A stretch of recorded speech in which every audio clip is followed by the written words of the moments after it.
And welcome again to another game from your favorite caster, BK. This is the final game. Just going to brief you quickly. The NZ came into this game with game advantage of best of 3, so they'd already got one up. iPlay took their first game of their actual matchup, which means it's 1-for-1, and this is the final game here down at iPlay Internet Cafe, 33 Launch Street, in the heart of the Auckland CBD. Amazing setup they've got here. You should come on down if you're watching this online in the future. Have a look around, because this is the best ideal place to run your LAN tournaments that you're looking to LAN in the future. Quick plug in for myself: if you're watching this and you like what I'm doing, hit follow, hit subscribe, lend me your support, because it would be much appreciated by me, your favorite caster, Miki Kai. Pretty much one of the only guys covering New Zealand Dota at this point in time, with my co-caster Avril, who's currently at work. So yeah, this ran into overtime, so you get to go. In any case, we're into the draft, the final matchup between iPlay and BNZ bosses. Can they take it out? Look at the draft. It is a OD, a lifestealer being banned out straight away, immediately on that pullout. Almost the same thing that we saw in the previous bans. Boss this time choosing to ban out both Visage and Nyx. I think those are wise bans. A couple of times they've put that Kotl as the first ban or second ban. I think those have been a little bit wasted, because there's so many better supports in that team. Although, you know, there's only one combo to worry about with Kotl, and Kotl does peter off, so it doesn't last all the way through.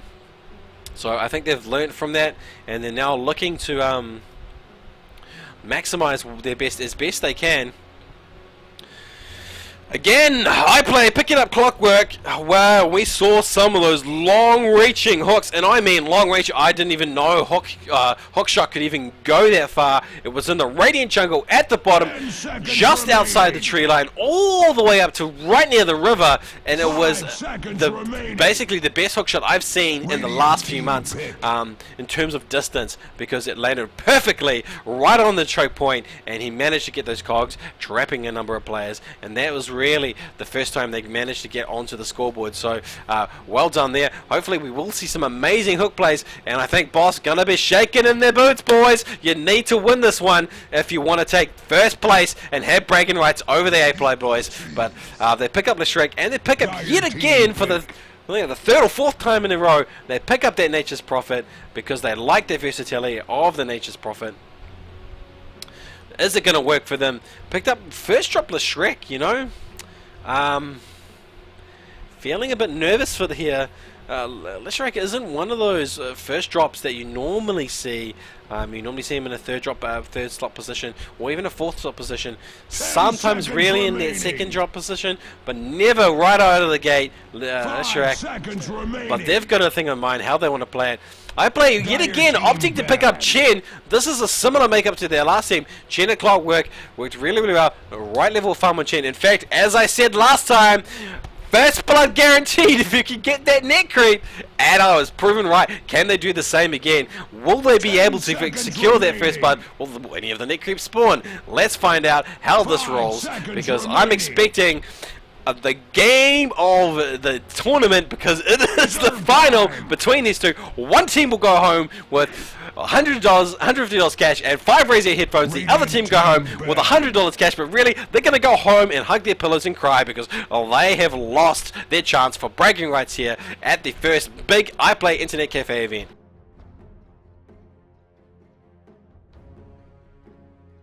Ten seconds remaining.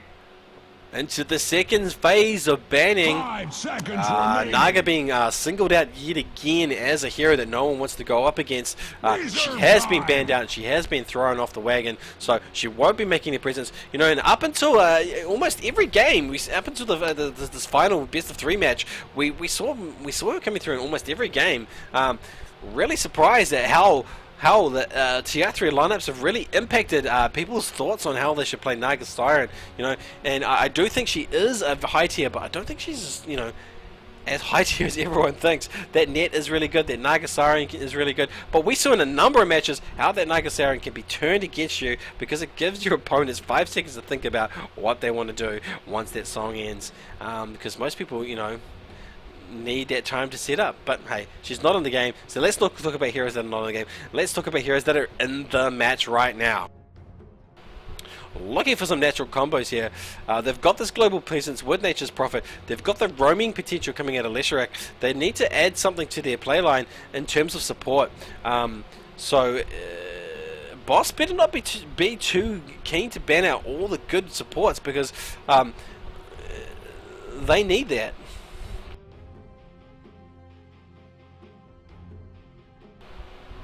They need them as well. Both teams need a reliance on a lot of supports, and if both teams ban out all the supports, like Batrider, that's a good ban. Not really a support, but that's a good ban to ban out.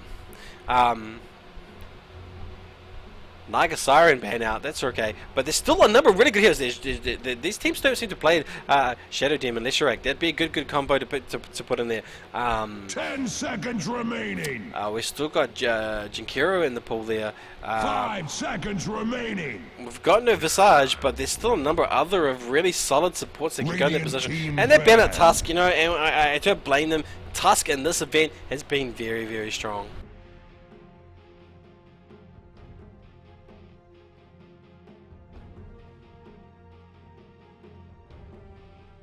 Ten seconds remaining. 5 seconds remaining. 5 seconds remaining. Still, they're going to reserve time. Reserve time already been chewed up quite substantially. Team pick. They did ban out that anti-mage. A bit of discussion going on as to how they will actually lock that down. They don't want to face that anti-mage who was the killing factor, but hey, there's still a number of other heroes in the pool that can do the same thing. There's an Alchemist, there's a TA if left to his own devices, there's a Visage, which we haven't seen anyone play Visage. Visage does require a different level of technical skill to play, but we haven't seen any Visage plays so far in this event. 5 seconds remaining. And they go straight for the Alchemist drop, you know, you can't luck out all the heavy farmers. Alchemist, gonna work well with Leshrac, they're gonna be able to combo that open Split Earth and the unstable concoction. Then when they call for Nature's Prophet, he's going to come in. They're going to be able to seal the deal. So that's going to add well to their team lineup.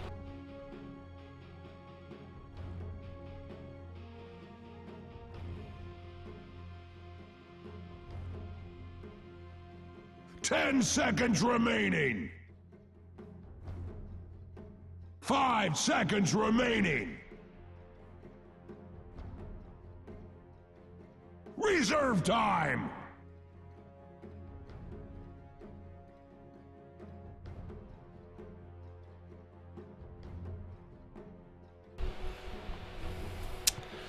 Into the reserve times now. These 3 and 4 slot drops are actually the most crucial lineups. You've already secured the keystones of how you're going to operate normally with your first 2 drops. Everybody knows how these heroes work. Everybody knows they're going to be technical, and you normally start to see surprises coming through the 3rd, 4th slot, with the 5th slot just being the round out in terms of how you expect those teams to work. You know, maybe a bit of counterpicking in those last spots. Is that what we're going to see? I don't know. Don't know. Time ticking away. What is it? What lineup have they got in mind? They're down to 46, and they check out the Shadow Fiend again. Shadow Fiend. Yeah, he does suffer a little bit though. If there is a good Queen of Pain or a good flexible mid hero picked up here by NZ Boss, they can actually win this in the mid lane. Although it comes down to player skill. Pure, straight and simple. If they put a Queen of Pain, if they put a puck in the mid, he has to have better player skill than the Shadow Fiend. Shadow Fiend only has one thing as an advantage, and that is range on his abilities. So if you get sight on the high ground, he can do damage, but you can jaunt out. You know he's going to do it. And animation's got clear signs he's going to cast it, and you can shut him down. You can get rune domination. So they left themselves open by picking up that Shadow Fiend early, because it could be counterpicked here. But is Boss aware of this? Do they actually know how to play a puck or a Queen of Pain against the Shadow Fiend? Let's see what they do. You know, if I was them, I would leave my center pick to last. I really would. I'd be looking to pick up another the other. 5 seconds remaining. Oh wow! And they picked DK to go head to head with Shadow Fiend in the mid lane. First DK, the second DK mid lane hero we've seen in this particular matchup.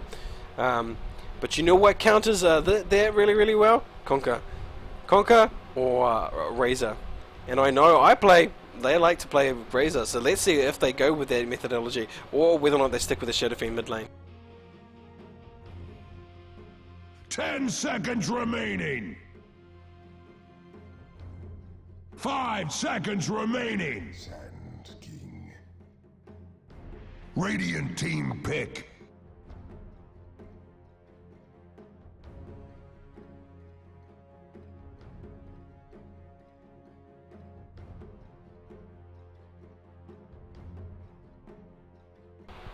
Sand King being picked up. This is actually a strong pickup. Sand King is the second time we've seen him played at this event. We saw one of the lower bracket teams that were eliminated pick up Sand King. He is a very good support. He does have some reliance though on his mana pool, so you don't often see him being able to get those kills in order to get that blink dagger, but he can still bow strike in, he can still walk in, or he can still walk up to a bunch of cogs people or netted people and use his epicenter.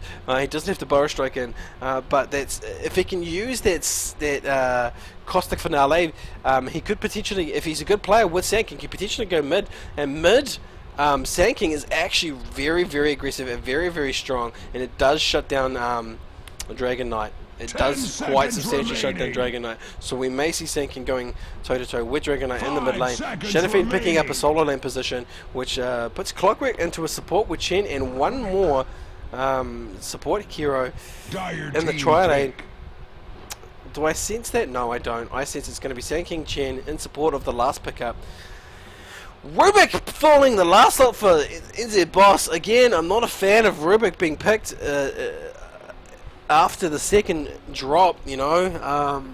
There's no counter pick, sure, but it's not going to limit the iPlay's pickup. They're not going to 10 seconds remaining. they're not just go, oh no, there's a Rubik, we can't pick a hero. You know, it's the last drop. They're going to be like, well, we don't really care. You've got a Rubik, you're going to steal an epicenter, you're going to steal a Chen, you might steal a hook shot. It's not going to be that great.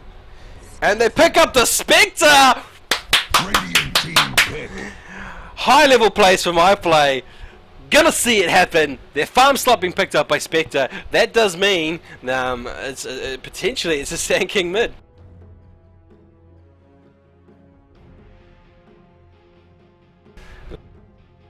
And it seems my Twitch channel has descended into gambling. People betting money on who's going to win this game based on the draft. People saying that they like NZB's lineup.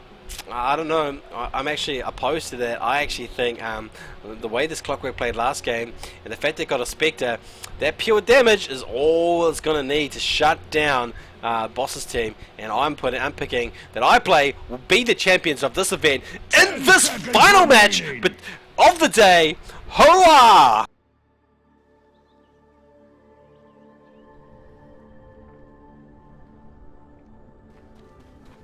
Prepare for battle!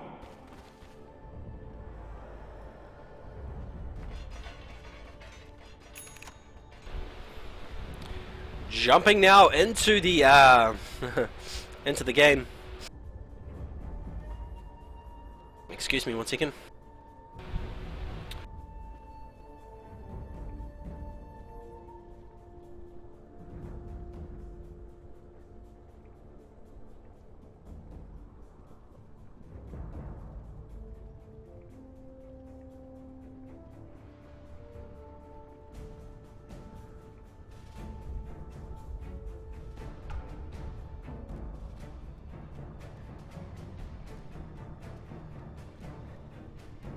"30 seconds to battle."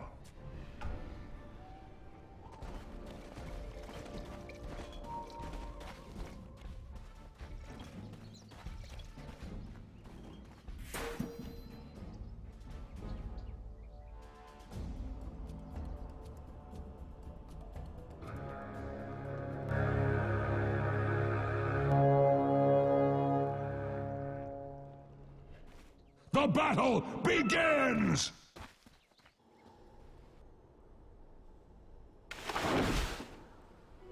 Invisibility.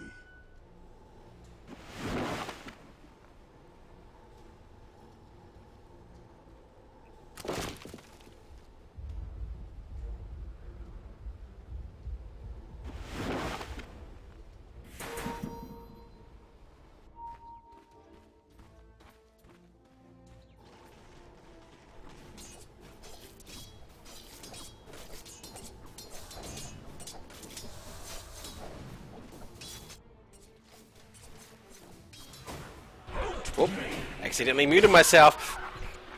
As I was saying, Spectre in the top lane, he does get beaten up a little bit in the laning phase. He does suffer a little bit. He can use his escape mechanism through running through the trees and whatnot, but he does get beaten up in the laning phase, and he doesn't do so well against Nature's historically. But Nature's not choosing to go lane. In fact, he's choosing to jungle. Rubik, Lish, and Alchemist sitting in the bottom tri lane, going up against the Cogs out Clockwork. All he has to do is cog these waves, and he's gonna feel very, very happy about his position. Can he do a 4 cog?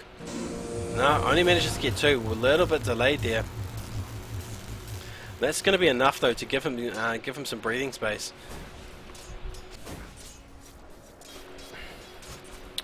Meanwhile, Sand King pulling these waves, doing what everyone does well. Actually, this is a low energy game at this stage in time because everyone played very defensively at the start, you know.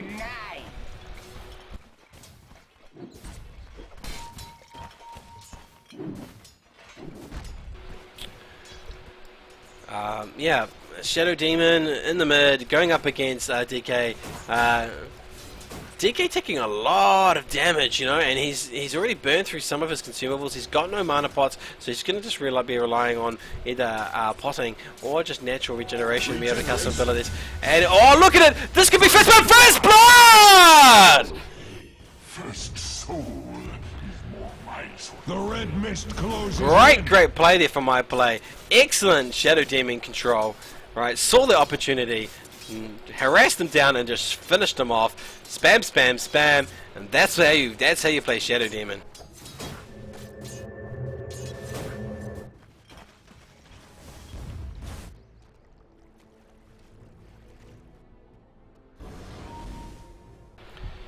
In any case, there is a bit of a rotation here.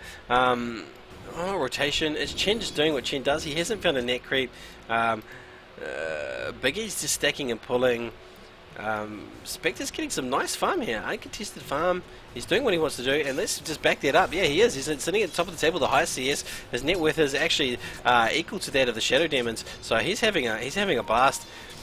Same thing happening a little bit for the Alchemist. He's gone for 2 levels of Gravel Greed because he's not being contested either. He's going to probably level that Gravel's Greed out first. And his net worth is close. His CS is low, but his net worth is close to those on the die team also.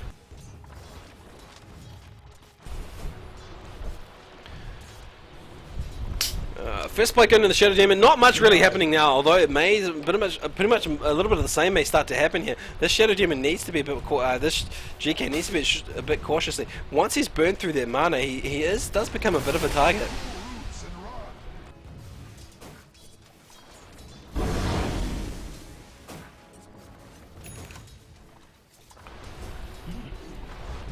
Meanwhile, pushing this top lane, pulling stops now, and then it looks like they're pushing the tower.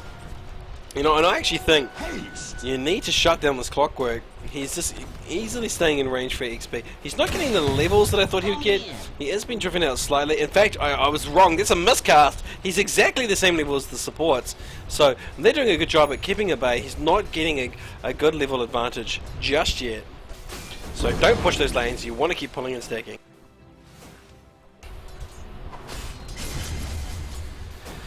Well, look out, DKs! Rinse and repeat. You're gonna potentially be fader of the match if you're not careful. Shadow Demon really playing havoc here. Sitting on 28 souls, sitting at 109 damage, 119 damage. So be careful. One right click is going to take off 1/6 of your whole health. Carnage underway and Radiant's if anything else. And look at those denies. You know, DK. He's doing okay. Oh wow! Look out! Here comes the stun. Here comes the right click. Shadow Demon does. He backs off. He sees the danger and he realizes, maybe I should send myself a pot. And we have a pause. Somebody is DCing and a bit of a crash. Let's have a quick review of the items now, guys, because I have been a bit of a failboat on this particular cast. Here we go. Boot conversion for both teams being quite minor. Some heroes have converted boots, some heroes don't have any. It is pretty even there. No one building into any items. It's only 5 minutes into the game. Phase boots, however, has been completed on the Spectre, as well as a Ring of Basilisk being constructed on the Nature's Prophet. Level wise, it's all in favor of is it all in favor? Yeah, it's all in favor of iPlay. They've got the highest level character in the game, level 6. Dragon Knight's level 5. Sand King is level 3, but they've got a Mox who's level 2, so they've definitely got this level advantage. In fact, they've got 2 level 6, 2 level 4s, and a level 3 up against 2 level 5s, a level 4, a level 3, and a level 2. So Lesh needs some work to do. He needs to catch up here before he gets outpaced. Let's quickly look at the graphs. Man, this is bad news for iPlay. They're losing the gold race, and that's probably just. Well, why are they losing the gold race? Oh, of course they're losing the gold race because they're losing the game. All in favor of iPlay. I'm not sure why BNZ is not actually keeping toe-to-toe with this gold earned. They have an Alchemist of Grievel's Greed. He should be getting this, yes, but he's not managing to stay toe-to-toe just yet. And XP wise, again, it's all in iPlay's favor. It's that early kill from it's that early kill in the middle, and just look at the net worth as well. It's that net worth. Look at that, 3,000. So Alchemist is 2,000. But hey, we saw in that previous round, Alchemist just skyrocketed out of control. And hey guys, I can see you chatting away in the channel. Be nice. Be nice to one another. Watch the game. Tell me how terrible I'm casting. Oh, sorry, why I keep calling Shadow Fiend Shadow Demon is I get them mixed up all the time, and I am terrible at remembering it. Radiant's top tower is under attack. All the time I get them mixed up. I always call them Shadow Demon, Shadow Fiend. You guys know what I'm talking about, so it doesn't really matter so much, does it?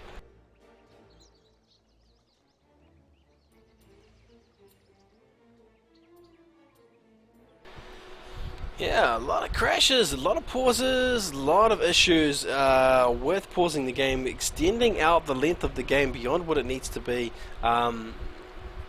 Need to really huck it down on that and focus on getting these games under control, guys. I only have 30 minutes before the car park closes, so you need to finish this game. Otherwise, I'm going to be walking away to go get my car before it gets locked into a car park.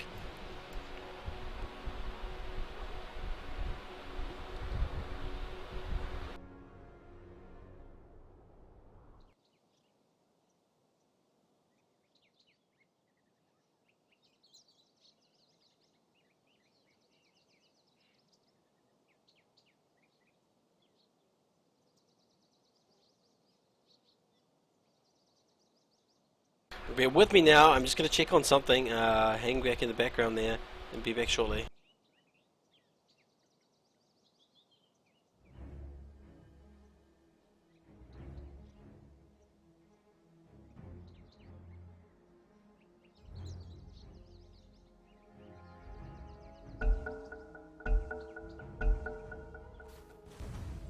The game has resumed, we're back into it.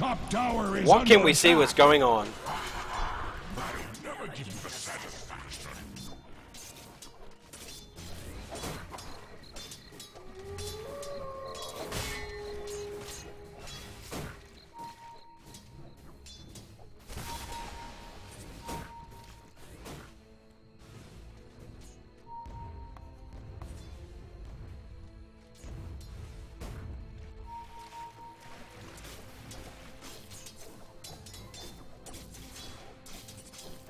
Oh, I'm lucky. I'm very, very lucky.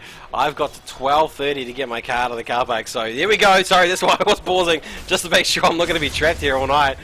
Here we go, back into the game. No one being picked up any kills. Alchemist now starting to come in his own in terms of picking up that net worth. He has got 3 levels of Grievel's Greed, so he is now starting to make a difference, and that's great, because that's what Alchemist does well. We saw in that earlier game that he was 6.5k behind, and he just shot to being 4 or 5k in the lead, and that was in the space of 15 minutes, so you can do it, and he is shooting up that table. Stun going down, DK ult form.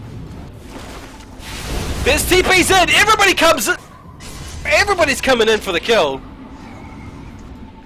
CK being sent home by Chen, however. Nice little bait from the tree ring.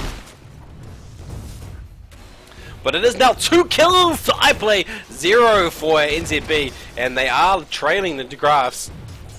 Although they're making a small comeback in terms of net worth, thanks to the Alchemist.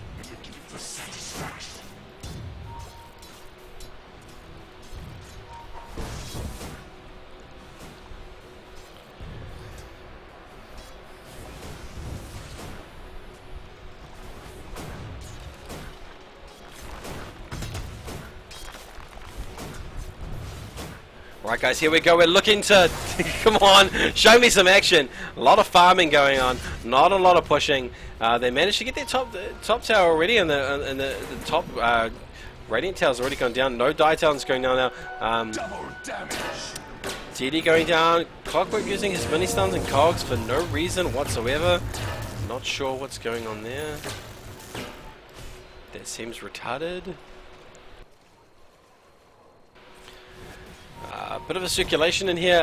The Radiant team farming up the Radiant jungle, staying out of vision and just really scaring the shits out of the Dire team. They are hanging back, except for Visage. He's got that ult. He knows he can escape, and at any time, if they feel like it, he can dissolve just to find out where they are. So they've got this tactical advantage now that if they can capitalize on it, they can actually take it to the enemy team. Especially if you ult then smoke. It gives you this ability to say, oh, there they are, run after them, chase them down and finish them off. So, or even just come in and just pick off any heroes who are low, as those who watch this will know how Visage works.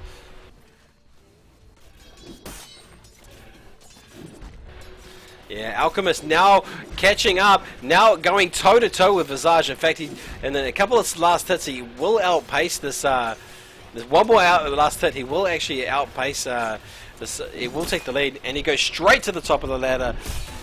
He is in the lead of the CS. Good job there by Alchemist. Being left to free farm, though, uncontested. No rotation into gank him. So they need to do that soon. Shadow Fiend is gone. Is level 9. He's just going to wait for his Shadow Blade, I think, before he does that.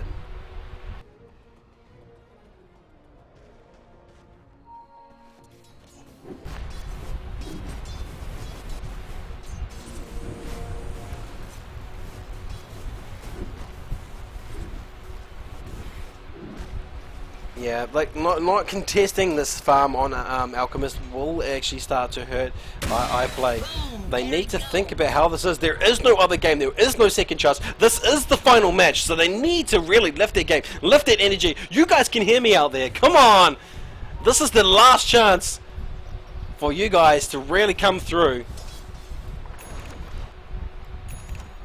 Alchemist really starting to farm it up, and it is a race between him and Visage. Spectre. Why am I calling it Visage? Look, I'm tired. It's Spectre. Spectre and Shadow Fiend. Use their right names, you idiot. Well, that's how bad I am. Bad miscast by your tired caster who's been here for over 12 hours now. Let's see if we can round off this event with a nice follow through, nice push through, nice plays. Spectre, I'm going to say it again, uses his ult to see what's going on. Number of pings going down in a number of places. Nice play there by Shadow Demon coming through. You see another one. Can they get a third kill? Can they get the third kill? Hand of God being cracked out here. Ult goes through. Doesn't really hit anyone. Oh my god! Oh my god, they do get another kill. Almost get Alchemist. Who goes to throw his bomb and actually can't find anyone. Axe observes carnage underway at Radiant. And iPlay now deciding this is the time to make NZB suffer. They're going to punish them for their out of position plays. They're going to punish them for having picked that lineup, and they're now going to put some damage down on this tier 2, if not actually take it. Radiant's bottom tower is under attack. Radiant structures are fortified.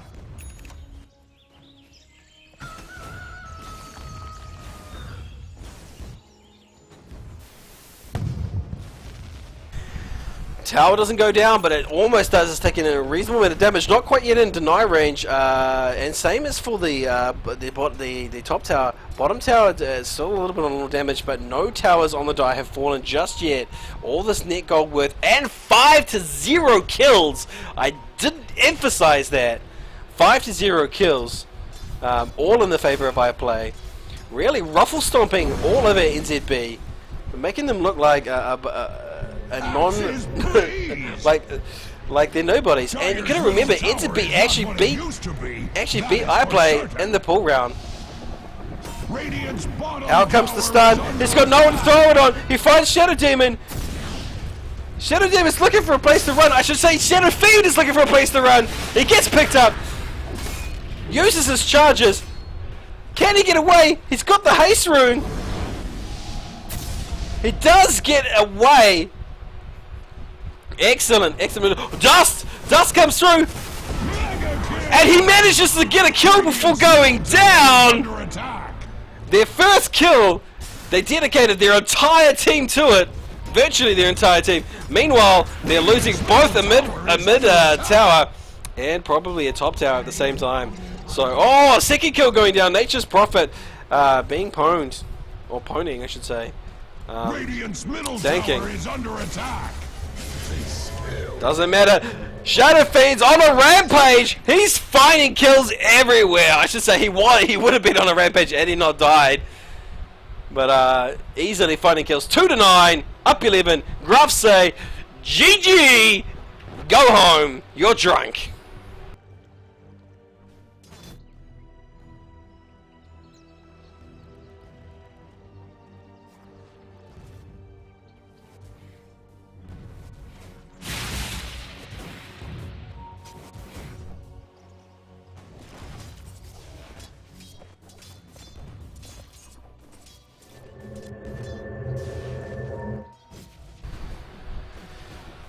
Well, team's sort of retreating to a farming mode, but Shadow Fiend, he's not tired. He's gonna ult in the middle of this, then he's gonna unload.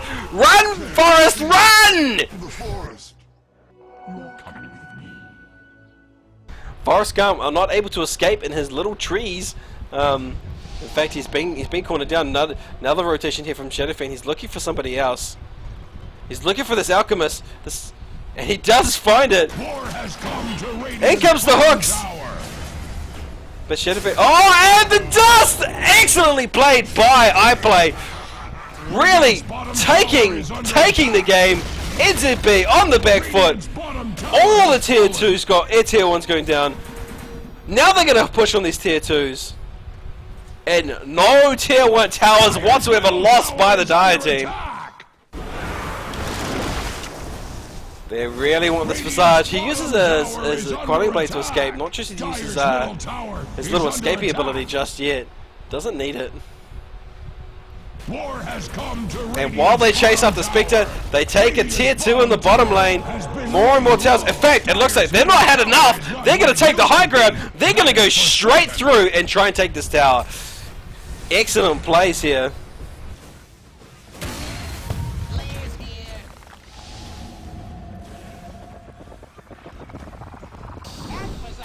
Nice opening up onto Chin. He gets picked up. He will go down. No, he lives! Lives with the charges!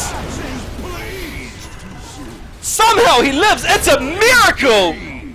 Chin escapes on a ridiculously low 17 HP at one point. And they take 3 heroes. 4 heroes! This is gonna be GG right here! It's not even a competition. iPlay sweeping the floor with the face of NZB, rubbing it into manure as they go from left to right. There's nothing they can do. They wanted to get their Chin. They didn't even get him. He got away. And Axes and deeper. GG! And iPlay are the champions.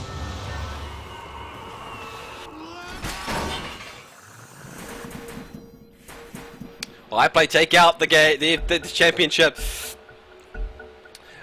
NZB go home, not empty-handed. They have $100. They put up a good fight, but unfortunately, iPlay take the cake.